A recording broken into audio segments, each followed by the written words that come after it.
Sa mga motoristang wala pang RFID sticker sa mga sasakyan, magpakabita po kayo. Magsasagawa na kasi ng 2 buwang dry run para sa contactless program sa mga expressway. At para sa detalye, may unang balita live si Bam Alegre. Bam!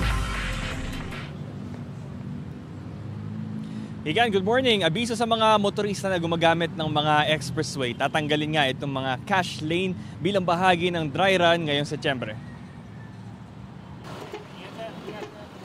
Aminado ang truck driver na si Bong Oxales na noong wala pa siyang RFID, sagabal sa delivery niya ng mga gatas sa Tarlac, ang mga cash lane sa expressway.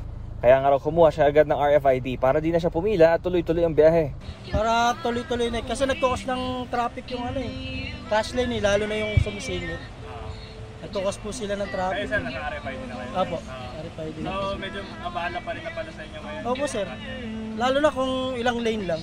Sinasang-ayunan din siya ni JP Abdua, nasa Dinalupihan Bataan naman regular na bumibiyahe.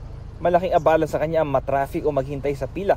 Sa mga cash lane, pumipila para magbayad ng toll ang mga motorista sa expressway na wala pang RFID. Pwede naman po para mas mabilis.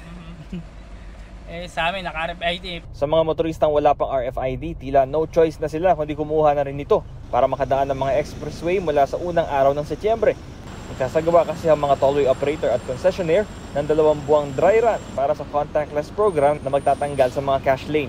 2020 pa lang, naglabas na ng Department Order ang DOTR para sa cashless transactions sa mga expressway, lalo para makaiwas sa COVID-19.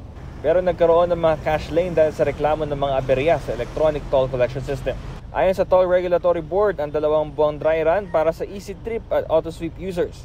Kaya payo sa mga motorista, magpakabit na ng RFID sticker sa mga wala pa nito.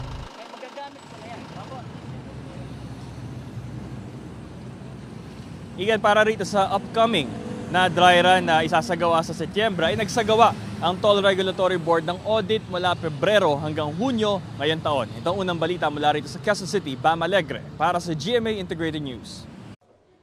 Igan, mauna ka sa mga balita. Mag-subscribe sa GMA Integrated News sa YouTube.